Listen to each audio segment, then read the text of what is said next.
Put it aside and we'll continue the We conversation. are live. So the very specific hatred I direct at large language model companies right now is they are ignoring the robots.txt files on Yes. computers. Yeah. And last week, CosmoQuest was going down every few hours because it was getting hit so hard by these bots. I finally had to install fail to ban, Yep. and I'm probably going to have to install something that actually costs money to bring this to a complete stop. And with the help of, Do you go ahead. do you have it behind Cloudflare? Because Cloudflare will let you just ban AI bots entirely. So I looked at Cloudflare and it looked like it was going to cost $200 a month. No, it's free. Cloudflare is free. Okay, I'm going to have to look Yeah. again. Yeah. Okay. Yep, Okay. totally free. So put it behind Cloudflare and Okay. then set the AI bots to as harsh and punishing as you want. Okay. And the AI bots will all vaporize. That So no, Cloudflare is at war good. with AI bots. Um, I was having that problem with Universe today. Yeah. Before I re-architected it. So now they could send 1,000 times the traffic and then the site would still be able to handle it. You're on a So bigger server than I am. We're on a no, I'm on a tiny server now. so can you handle more than 64 simultaneous sockets hitting? Yes, Okay, I I can. cannot. Yeah, well, it's because I don't run any code on my web server. It's only Oh, HTML documents. I Yeah, understand. yeah. I've moved all of the scripting over onto my Yeah. content management system, and then it just publishes raw HTML documents Yeah. because there's nothing needed to be rendered on my site. So it is. I get 500,000 pages a day, 600,000 pages a day, 15,000 pages an hour, usually spiking. And I'm running on a $10 server. It's crazy. And I turn Cloudflare on, turn Cloudflare off. There's no difference. The server is always pegged at 1% load just because it's just HTML documents, right? And then so Cloudflare is caching 97% of the page hits on my site because again, they don't change. It's Yeah. the same HTML document that it always was, the same graphic that it always was. So Yeah.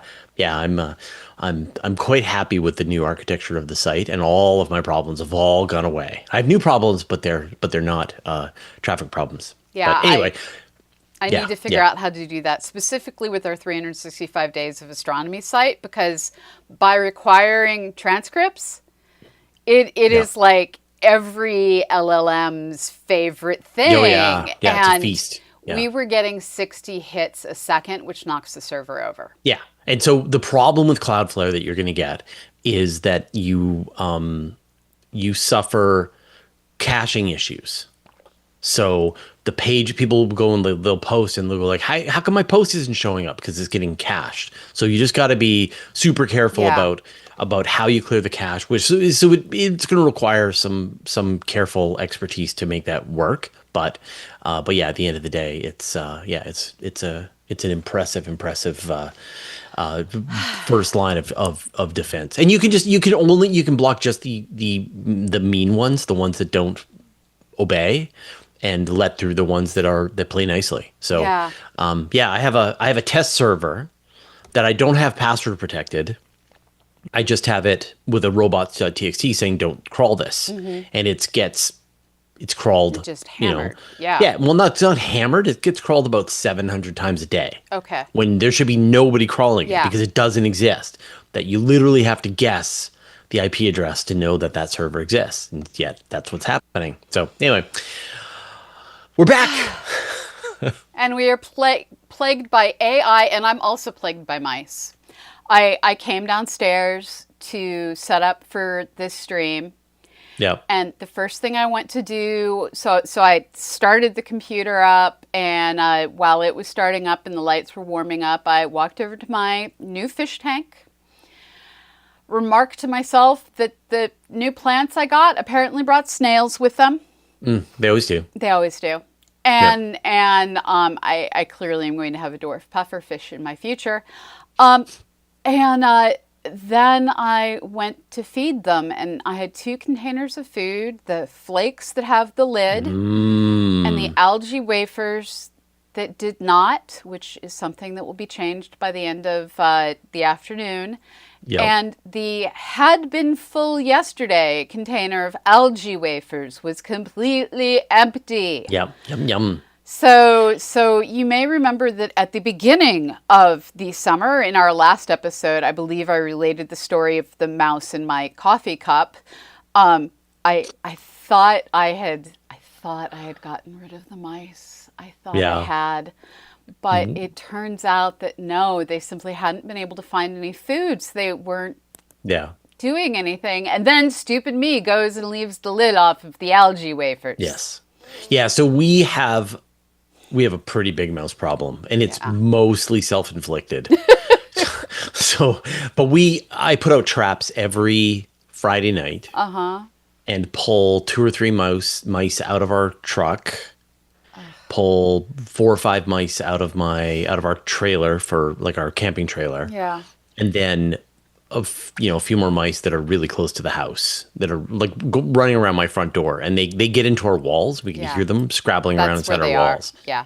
Yeah, so we have to get those guys, and the reason is because we put birdseed out right in our garden on the ground, and we have hundreds of birds in our garden eating birdseed, and it's wonderful. And then every night, you mice. stand outside in the darkness and you just hear the skittering. It's just a mouse factory out there. So yeah, this is an issue of our own, but we're happy to live in this imperfect world of our own creation.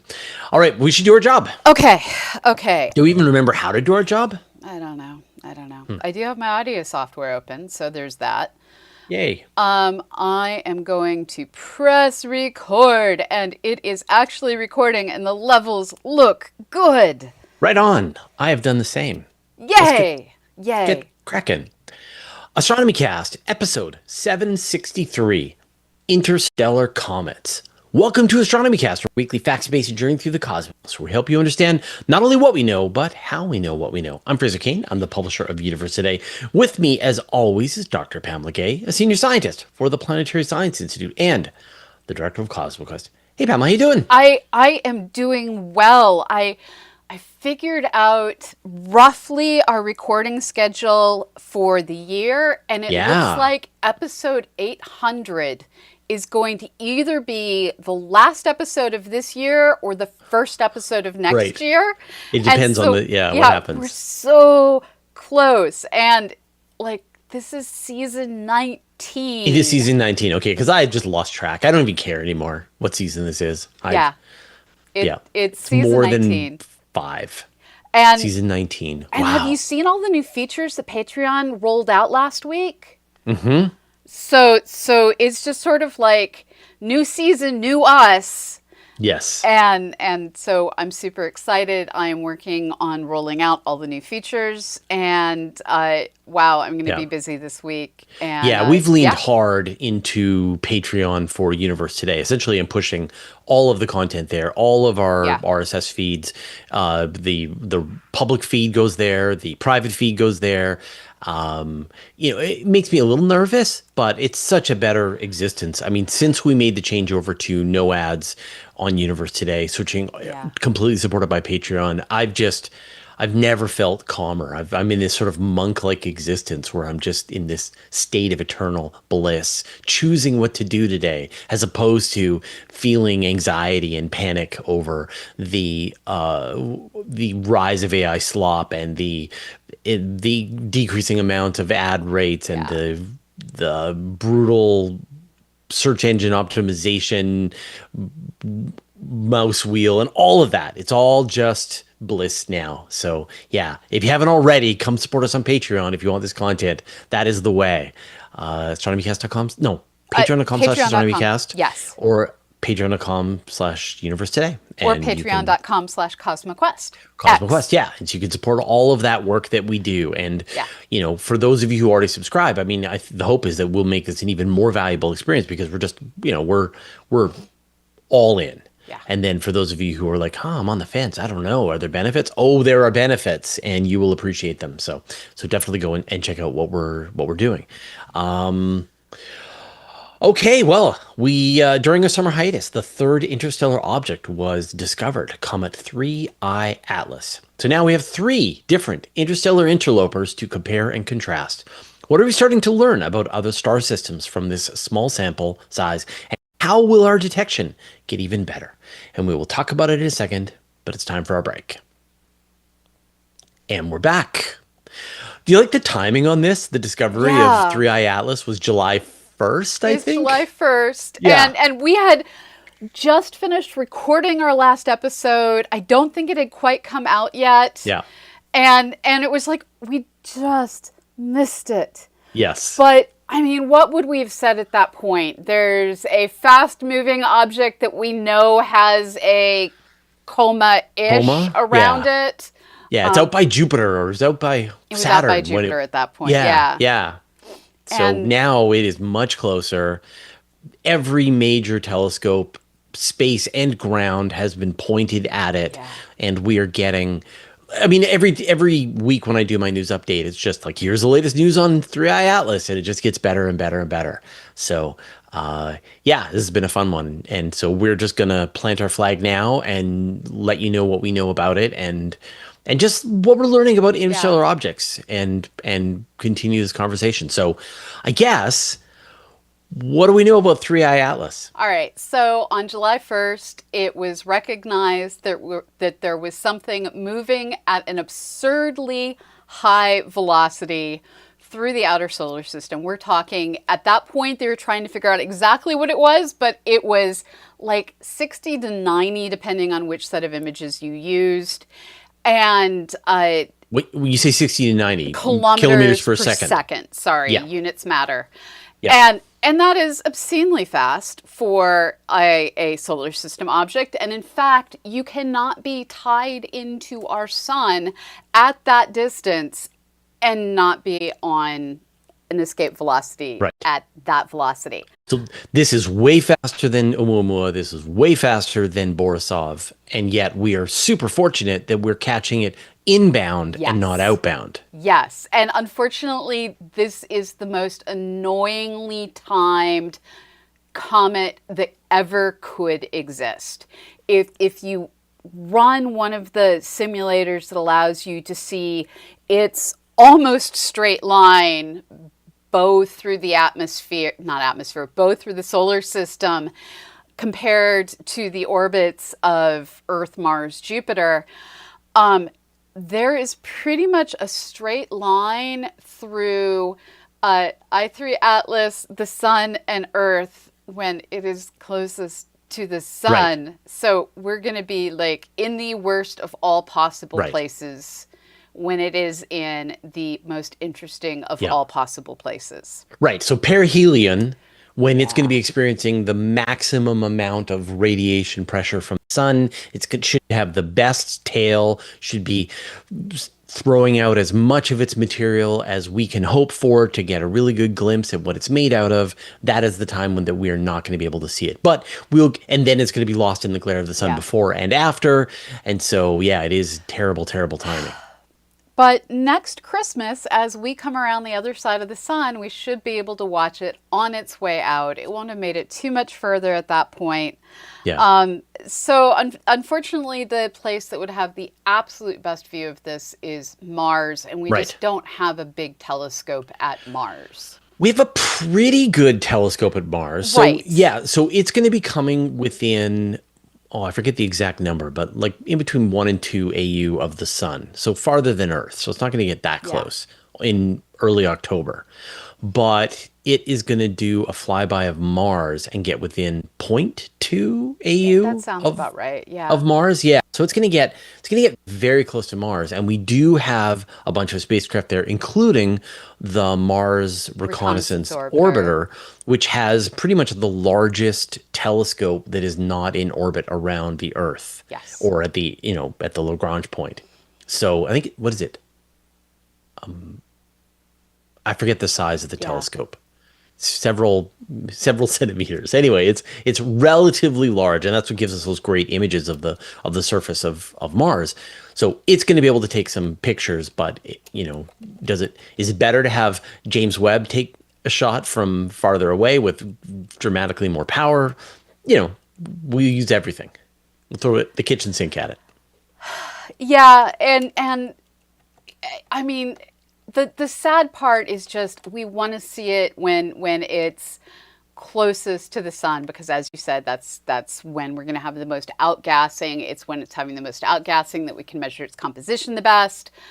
But we're still getting really good data already because we do have that many meter across James Webb Space Telescope that's able to capture it in the infrared, and that's where it's most interesting right now. Right. And Rubin Observatory is coming online, which is going to allow us to get a steady stream of images of it. And I'm betting that we're just going to be systematically bouncing back and forth between Gemini says, hey, we saw.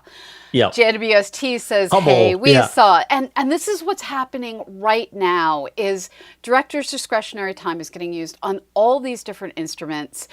And one of the most glorious things to eat popcorn while watching this summer was the astronomical community on Blue Sky, which is where they all moved to, basically responding to the spattering of papers claiming that it is aliens by just going hard in publicizing their data fast and early.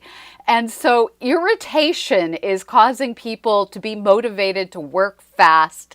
And the fact that this is an interstellar object that looks like nothing in our solar system is then spurning us to keep working fast. Yeah. All right, we're going to talk about what makes this thing different in a second, but it is time for another break. And we're back. All right, so we've got all these telescopes, as you said, Gemini, Subaru, James Webb, Hubble Space Telescope, many more ground and space-based telescopes have turned on it in different wavelengths. What have we learned so far? First of all, it does not have the same composition of what we expect of comets in our own solar system. And in our own solar system, we're usually like starting to worry about things like what are the isotopic ratios of different comets? Because they're that similar. Yeah, some will have sulfur, some will have... There are differences, but in the grand scheme of things, our sun brought together gas and dust that was more or less uniform as a function of distance from the sun. And so the differences we're seeing are just differences of being at a different point in the solar system during formation. Right. Well, this sucker comes from a different star's cloud that came from a different combination of supernovae giving up their materials to feed into this particular system. And so what we're finding is the carbon dioxide to water ratio is 8-to-1, which is the highest ratio ever seen. Yeah. Yeah. And I know that in addition to that, normally you see carbon dioxide and carbon monoxide going hand in hand with their ratios to water. And its ratios are not linking up the way comets normally do either. And so we're seeing folks saying things, and here I'm going to read a quote from one of the research papers. A low coma water gas abundance may be implied. Continuing on, due to inhibited heat penetration into the nucleus, there could be a suppression of water sublimation rate relative to carbon dioxide and carbon monoxide. So we already have the theorists involved saying it's got a different composition, it's gone through these different things, it's behaving differently. And this is where everyone's going to have their eyes peeled to watch how it evolves as it passes through the solar system. We already know that we can expect slightly different evolution of a comet that is on its one and only passage through the inner solar system compared to one that's on its nth of many passages through the solar system. Well, in this case, we don't know how long this object has been out between the stars, just sitting there doing things that you do when you're cold. Right. And there's different molecular chemistry that we've learned happens very, very, very slowly in very, very cold situations. And so we're going to see the results of these different chemical processes. Do we have a sense of the age of this comet? So there are folks saying it is old, and it could come from the thick disk of the galaxy. I'm waiting for there to be more data. I'm waiting for there to be high resolution spectroscopy and being able to start catching radioisotopes that give us something. And the reason for that is simple. Its current trajectory demonstrates that it is currently on a vector that, when you work it backwards, has it coming on a line that carries it out to the thick disk. It's not confined to the plane of our galaxy. It's on a slope. Right. Now, the thing is, there's a whole lot of stuff between us and the edge of the galaxy, a whole lot of stuff between us and the thick disk. And so, one, assuming its velocity has never been changed by an encounter with some other mass, Right. it could have come from anywhere along that line. And in order for something to get flinged at one heck of an amazing velocity out of a solar system, it probably underwent some sort of a three-body problem that would have changed its velocity, changed its vector, and we don't know what it's encountered since it was jettisoned from its home solar system. Right, right. But like space is big, and Yeah. and those flybys are uncommon and difficult to coordinate. And so if it does come from the thick disk, Yeah. where that makes it interesting is that those are old stars. Exactly. That would mean that it is many billion years older than the solar system, Yeah. which is really interesting because we still don't really understand how the metals came together for earlier generations of stars. And so you've got the universe hurling samples right at us. We just have to catch them, Yeah. at least with our telescopes, but ideally get samples and bring them home. Yeah, And that's we will not literally, I know, man can dream, but we will be examining other star systems Yeah. if we can get our hands on samples. And this, I think, is further fodder for the idea that it does benefit us to keep the occasional space probe in a parking orbit ready to zip off in this direction or that to run down these objects. Yeah. And that's the future I want. Yeah, well, I mean, that feature is in the works. So the European Space Agency is working on a mission called the Comet Interceptor. Originally was expected to launch with Ariel. I don't know if it's still on schedule to do that. That was going to be 2028. It would go to the Earth-Sun L1 Lagrange point and then just loiter, L2, and wait for either an interesting Oort cloud comet or ideally a interstellar object that is within its fuel capability, and then it will fire its rockets and go and try and make an intercept trajectory to give us close-up pictures, fly through the tail, try to do some kind of spectroscopy on the object itself. That's still a long way from bringing a sample home, but it's a great first step. Imagine if we could get close-up pictures of a comet or asteroid that came from another star system. Exactly. And there's nothing to stop us in the future from designing things that may not be bringing the samples home, which has a whole lot of slightly concerning things going on.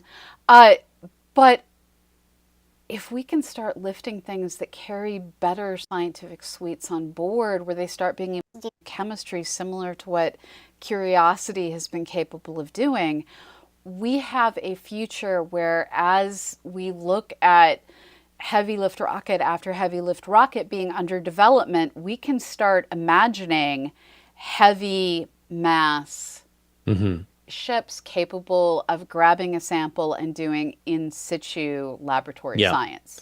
Yeah, I mean, I've reported on every version of this. So I've reported on in situ analysis by probes to places like Enceladus.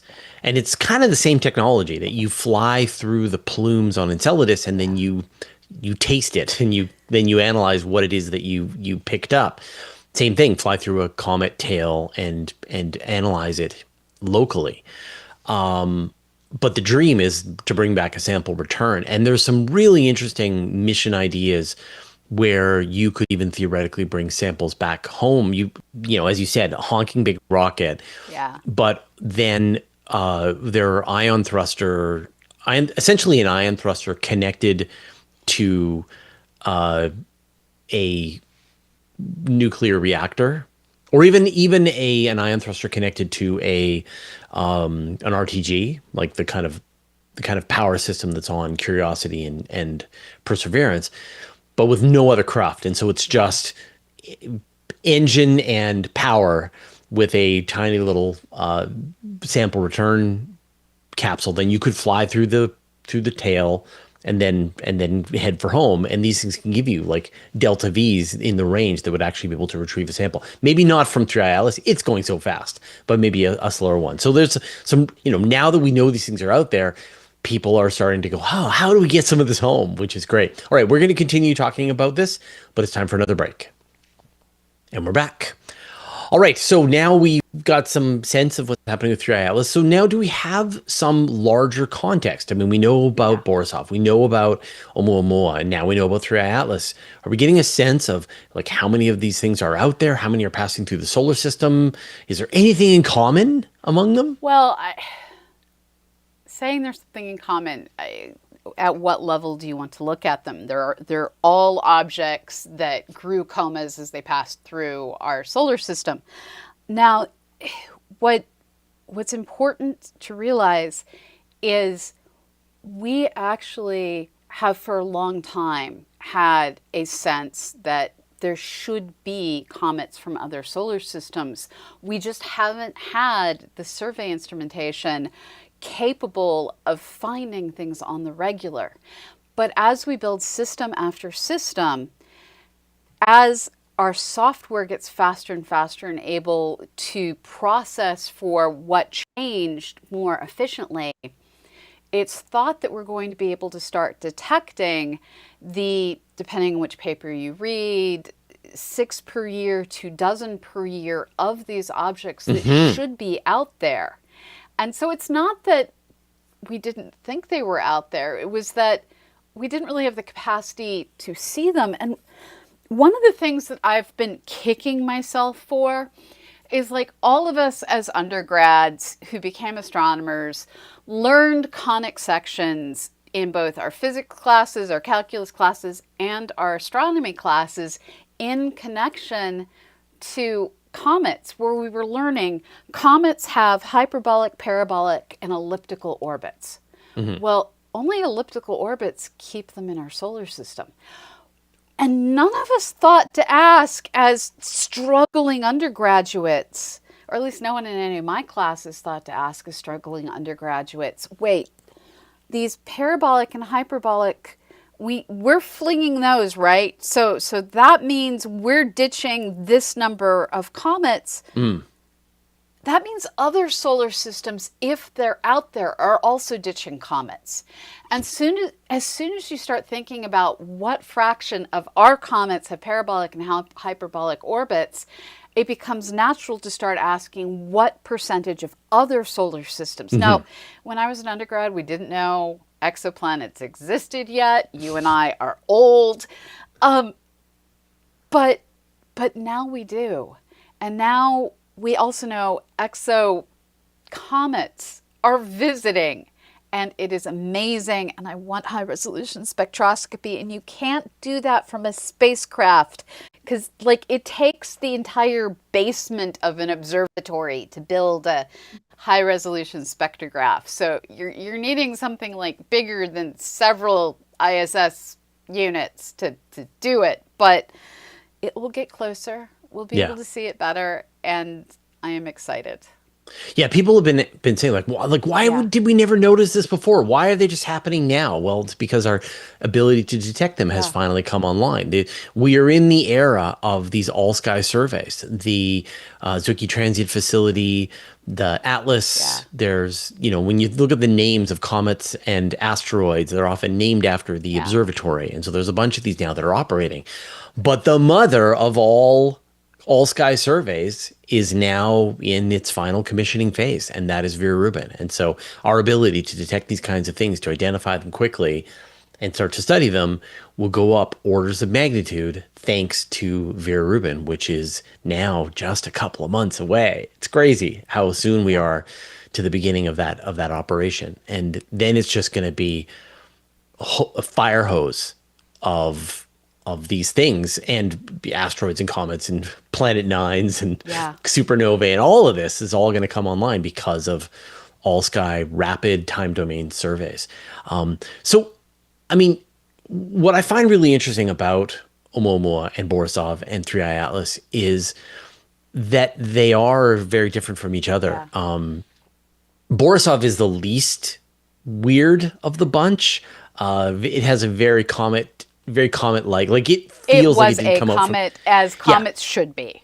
it felt like it came out of the Oort cloud, Yeah. but it didn't. No. But it had very similar characteristics to a comet. Grew a coma, grew a Yeah. tail.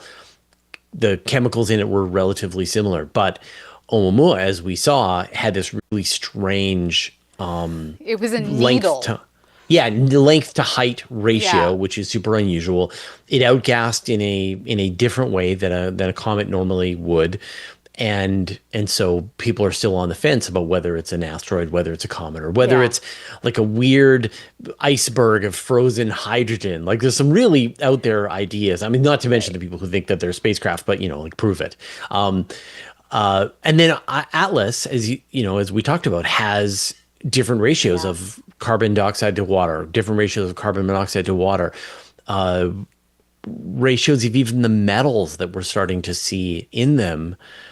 It's going to get it's again. And so now, like, I want 10, I want 100, I want to see, because then we can completely reset our perspective on what solar systems are made of. Like right now here in the solar system, we have different classifications for asteroids. Yeah. There's the metal ones, there's the carbonaceous chondrites, but there's a ton of different flavors of them even. And I'm sure we'll get to this place maybe 10 years down the road, 20 years down the road, where it's like, oh, it's another hydrogen iceberg. Oh, it's another, titanium Well, and asteroid, the right? question is going to be, why doesn't our solar system form hydrogen icebergs? Or is it Right. simply that we haven't discovered them yet because they're so far out in the Right. Oort cloud? Yeah. And we're learning more and more about how violent star forming regions are. My favorite story of the year so far is a baby star in a star forming region about 440 light years away, spun up jets as baby stars do, and ignited a nearby cloud of gas and basically slapped itself in the face with the shockwave from this, and it distorted the disk. And so you have these remarkably violent things that are happening to stars and by stars to themselves, apparently.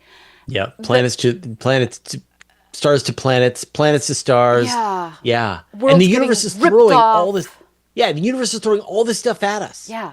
And now we just have to spot it It's awesome. and study it. Yeah. Yeah. Who needs interstellar spacecraft now? We don't even need to go to another star system. Everything we could ever want is being hurled in our direction. We true. just have to pay attention. Very cool.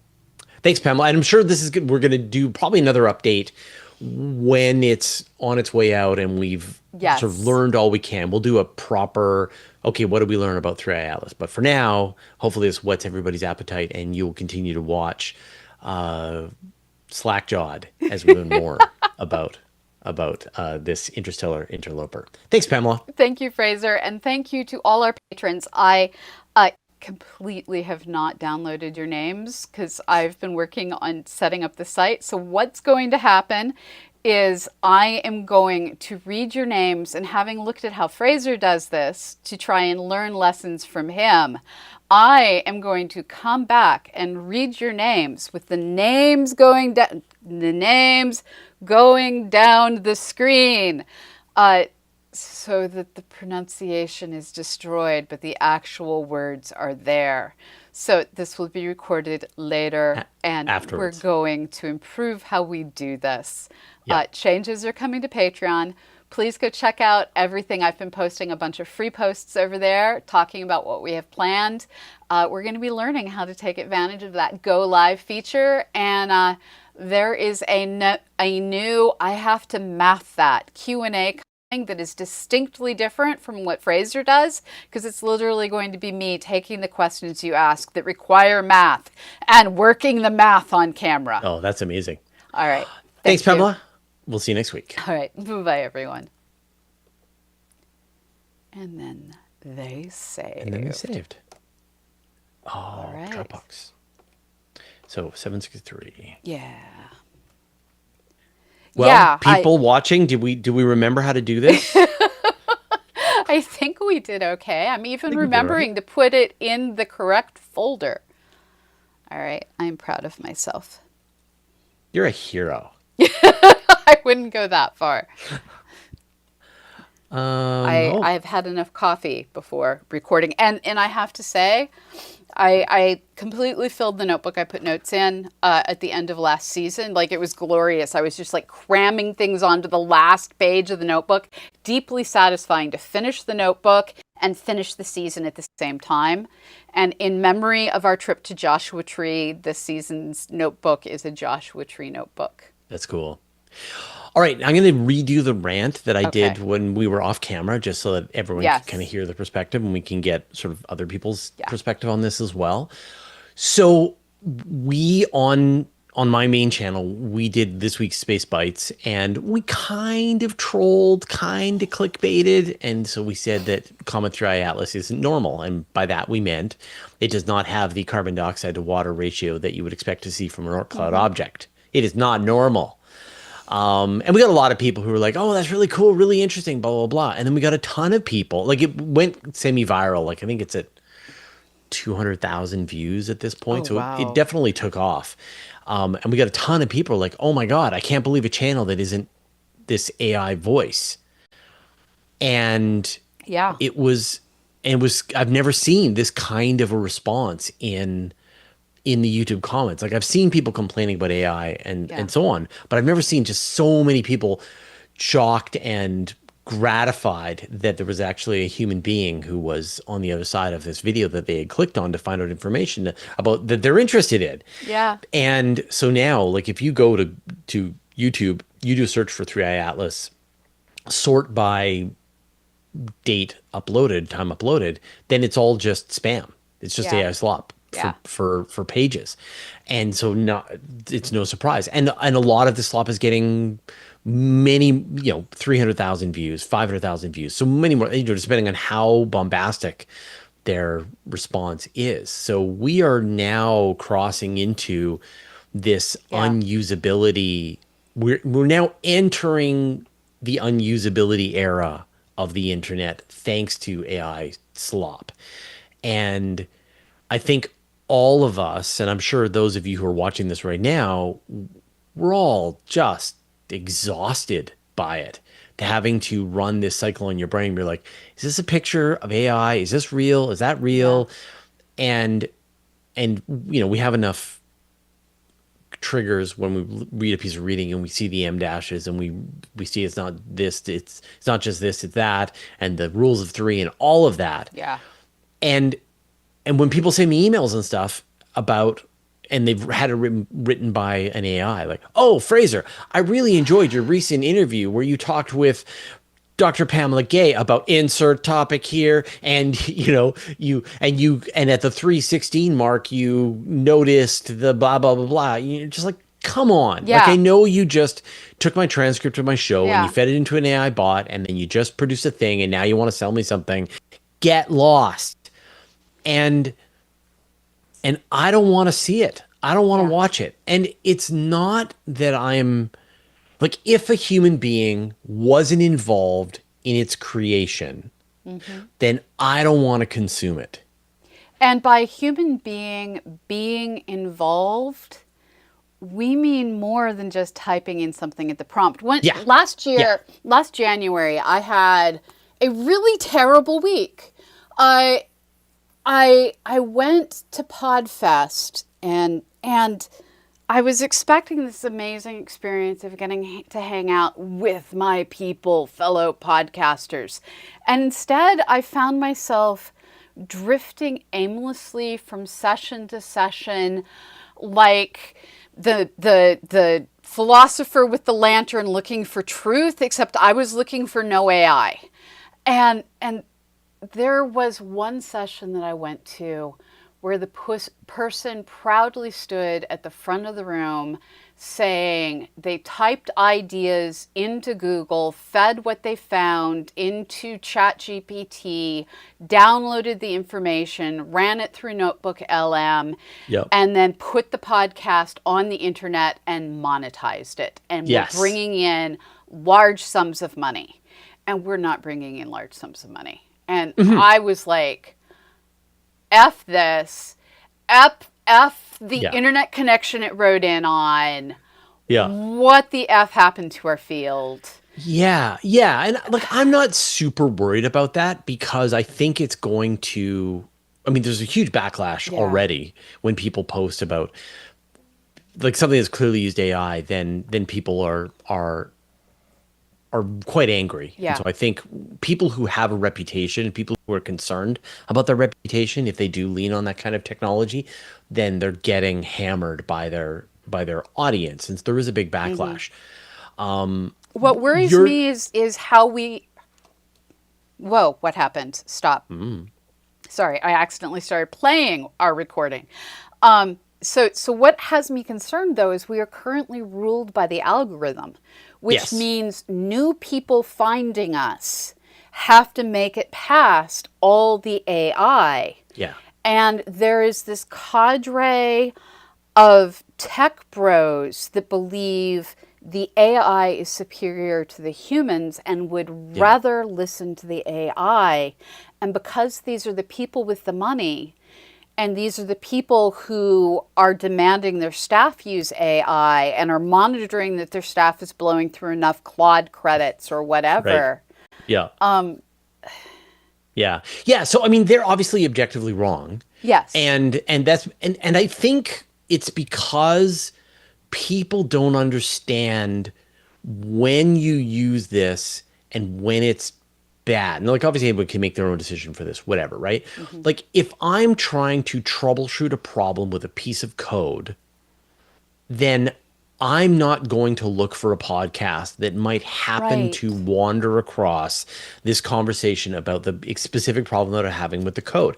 If I choose under my own volition to speak to an AI and request information in whatever Yeah. customized way is going to be most appropriate for me to learn, in my opinion, that is a good use of the technology. Yeah. But if you are trying to take you're trying to just for minimum effort make something that fills that niche of a person looking for something that's entertaining, something that's generally informative, something that's generally educational, something that is fun to watch, whatever, then you are doing yourself a disservice and the people who are watching this a disservice. And I'm not super worried about it from a competitive standpoint because it is so obviously bad that it is going to and has absolutely no moats now. Anybody Yeah. can just go and spin. Like I could, I knew enough. I could spin up the most giganticest media empire about space and astronomy Yeah. overnight, but I would never do that. Not because it's not, it is bad and it is wrong, but also from a business standpoint, it's not going to last. You're just Yeah. you're just gonna there's gonna be so much slop and garbage out there that people are gonna go like, please just show me something made by humans, and we're gonna be here like us. I hope we're here so. still. Don't worry. totally safe. We're 100% It's safe, right? Yeah. So my take on it is, if you want to know what is the most commonly given upvoted answer on Stack Overflow, AI is going to be able to tell you because it's Yeah. statistics and it does stats Yeah. well. Yeah. And Yeah. so for a lot of software development issues, I could either go spend 30 minutes figuring out what is actually the correct solution on Stack Overflow, or I could ask an AI. Yeah. But when it comes to like actually putting words together and communicating ideas and coming up with something that is novel and creative, creativity shouldn't be what is statistically most favorable. And this is something that Right. a lot of people see in modern free to air radio, where the algorithm has taken over what used to be done by human DJs. Human DJs introduced us to new music, built careers by being the person to play that radio of that new group. And now they literally have Yeah. Of course they algorithms do. that check, does this song conform to what we know has been successful on the charts in the past? And this is why we haven't seen music really evolve in the past 10 years. Yeah. Yeah. Um, Yeah. And yeah, yeah, 100%. Yeah. I think you get that that dumbing down, that averaging, all of that, just the lack of creativity, the lack of quality. right. And even though it is technically getting better, the new version of the Nano Banana version of Google Images is kind of shocking. That you like take this person, have them holding a lightsaber, Yeah, now have them in the Arctic, now have them fighting a polar bear, now have the polar bear wearing a hat, and it yeah, does each one of these things perfectly. So I think the the the tools to be able to translate your ideas into things are getting better and better and better, and eventually they will get very, very good. But but what you want, like we can talk about the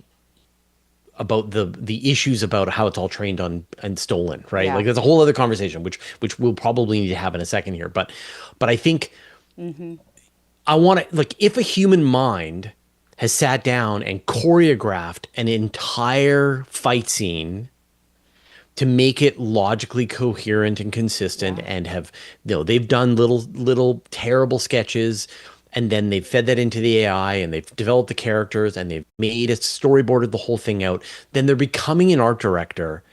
And that is an interesting skill, and it has value, and I'm more interested in watching what it is that they have to create than them just saying, show me a cool Right. picture of two dudes fighting in the Arctic, and then you get a picture and you're like, I made art. Like, you didn't make art. No. You were an art director, and there's value there in being an art director, but I didn't like your art direction, and so I don't want to be a part of it. And the thing that I kind of briefly really loved was the weird, horrific AI Yes. video that we saw when these things were pretty bad, and you got these experiments where you're just like, this is wonderful, because someone is making a video, a movie, out of something that is terrible for making a movie out of, and creates this sort of wonderful, chaotic, surprising outcomes. Yeah. But now that's going away, and instead of people getting in there Yeah. and putting the same kind of creative energy into making a thing with these new tools, Yeah. they're trying to scale back their creative output, and it just makes garbage. Yeah. And and the thing that gets me is it's starting to become AI all the way down. So you have, just looking at the job application stage, you have people using AI to write their resumes specifically for posted jobs, knowing their resume is then going to be read by AI. And so it's just sort of like AI talks to AI, Yeah. and the human who is best at making AI ends up getting the job. And Yeah. it's It's there's a crazy. Yeah. breakdown. So so again, I think it's really important to distinguish between the ethical issues. Yeah. Like obviously training on AI on artists and then being able to generate art that is in the style of the artist that you trained on so that they don't get any money They suck. is terrible. Yeah. Same thing for video, same thing for Yeah. writing. Like all of these Yeah. things where if you're going to be able to replace the person that made the thing that you trained on without compensating the person, then there is something deeply broken here. And especially if you're training AI just to mock somebody. What OpenAI did to Studio Ghibli has Yeah. me like Yeah. determined to never use ChatGPT. There's many other bots out there. Right. But like the I can't remember his name. The amazing human that's behind Studio Ghibli basically came out. Oh, And he oh talked man. about how Miyazaki. Miyazaki came out and said they would never be using AI with Studio Ghibli, and he made a very passionate statement. And like 3 days later, OpenAI releases a tool to create art in the style of Studio Ghibli just as a FU to this impassioned artist. And like that's just like being a bully, and I'm not okay with that. Right. So, That's a whole separate yeah. issue. Yeah, totally. So let's imagine that someone creates an LLM that is trained only on writing that is in public domain, or they have paid all of the writers Yeah.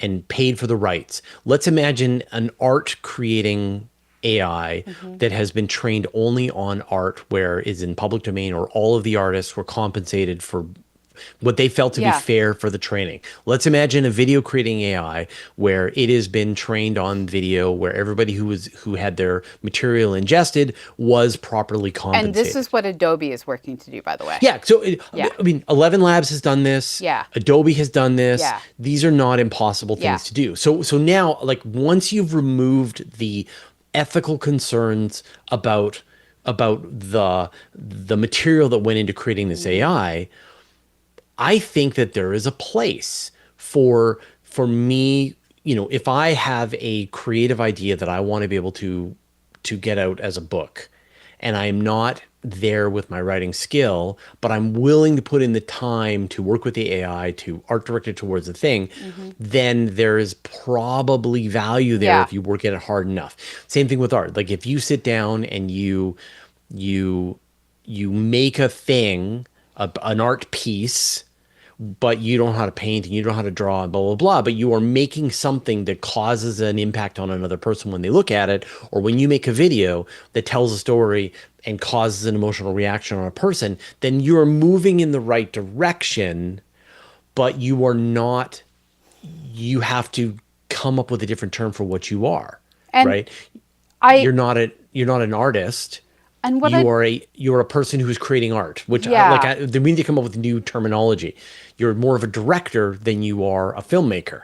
And what I'd And, love to see as the next step in this is so there's two different problems that you're dealing with. So one is I wrote something and I'm kind of a crap writer and I'm using AI to fix that. One of the stupid things that I found is I'm dyslexic. Anyone who reads my tweets knows I substitute words quite randomly. That is just how my brain is broken. And so I had been relying on Grammarly in the background for years to underline in red when stupid combinations of words came out of my brain. And Grammarly merged with one of the AI companies Yeah, I've and ditched got it. it's no longer usable. Yeah. And Yeah. it's just like what happened? You went from having machine learning algorithm to having LLM algorithm, and it's useless. Yeah. Because I mean, they're trying to make your writing this sort of standard method, and I don't like it, and I Yeah. don't like the way it writes, and so I've ditched Grammarly. But what I do actually is I will use an LLM to do a grammar check and a spelling check. Yeah, but and I that's tell it, fine. don't change a word, Yeah. just fix my spelling mistakes and so like if I say arrow, Yeah. make it an arrow. That's all. right? Right. So And that is legitimate. And this is where you're using it in partnership. And what I'd also yeah, so using machine learning algorithms, because the LLMs aren't doing it right, to go through and flag all of your like bad sentence structure and stuff like that, and to clarify the English into proper grammar. I'm down with that.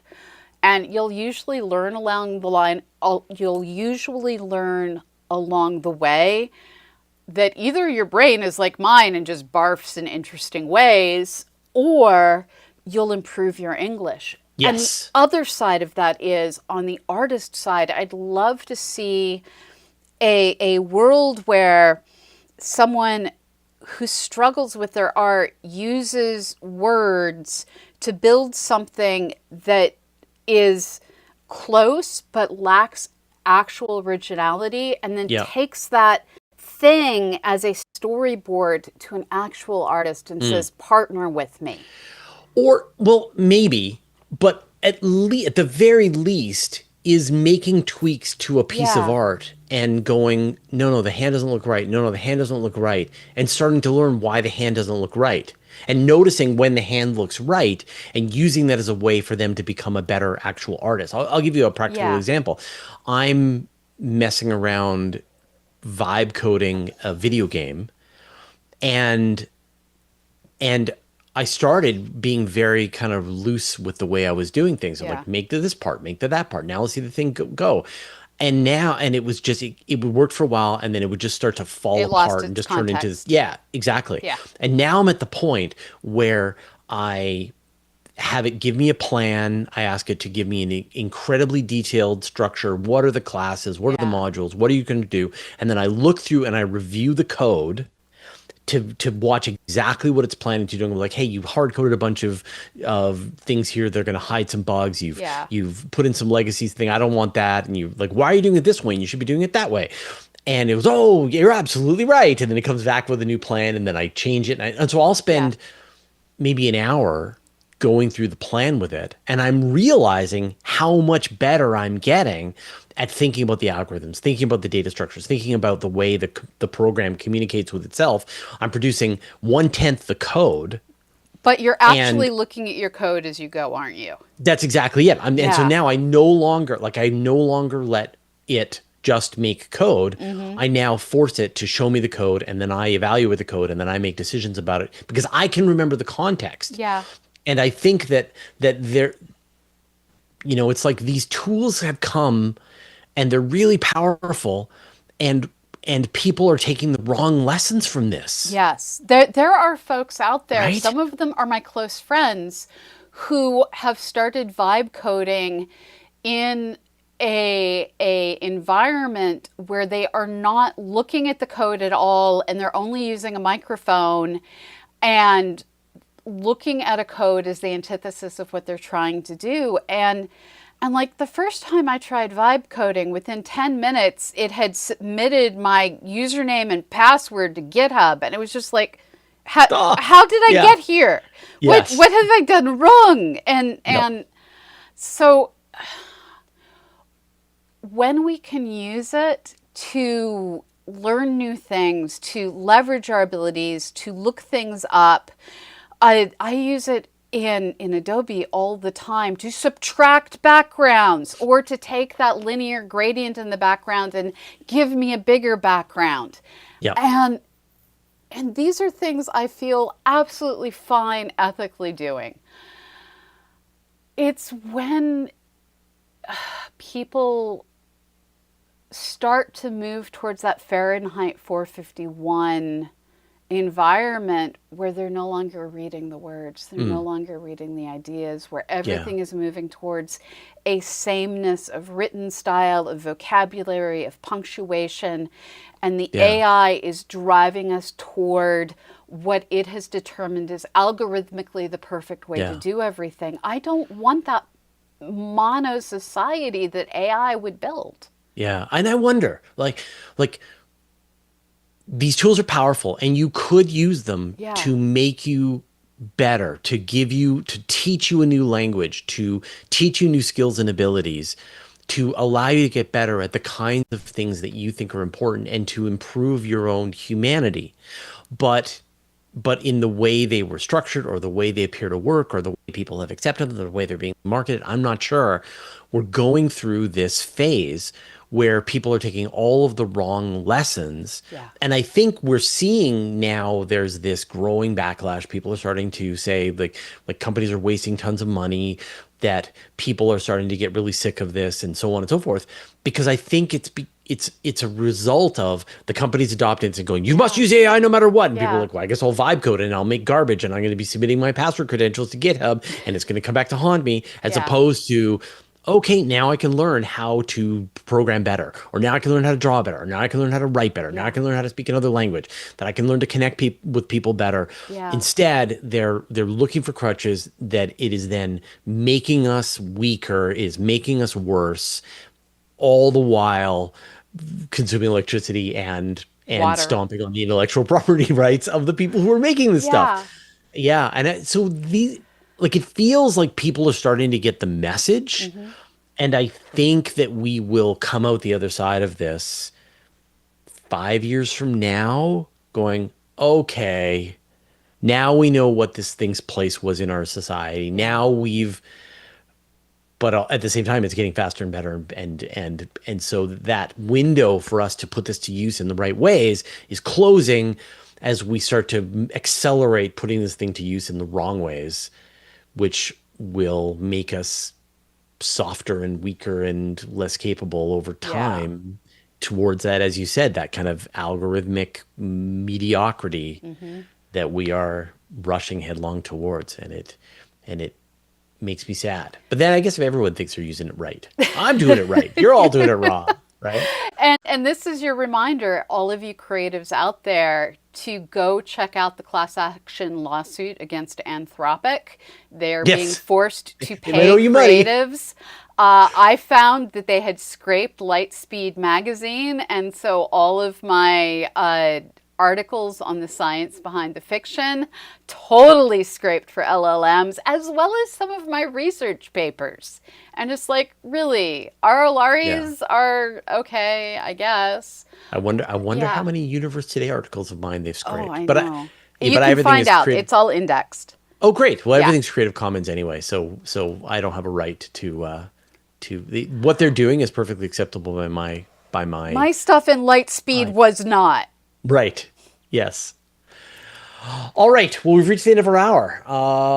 That was super fun. So great to be back. Yeah. Thanks, Pamela. And we will be back next week. I wrote down what we're doing. I do not remember what we're doing. Yes. So I don't know where your list is. Yeah, your list. You sent your list to my other email address. Anyway, we'll figure it out. Okay. So we will be back next week. And folks, stay tuned. New things are coming to Patreon. There is a refreshed website that actually works way better. So go check it out. And if you are watching over on Twitch, where I think there are 4 of you right now, I will be Hello, back. all 4 of you. I will be back in a few minutes to continue my search for Magic the Gathering cards with geology topics, because I'm going to MagicCon to discuss the science behind the Edge of Eternities and other Magic the Gathering cards. Very cool. Awesome. So, all right. Thanks, everyone. Okay. And we will see you next week. All right. Bye-bye, everybody.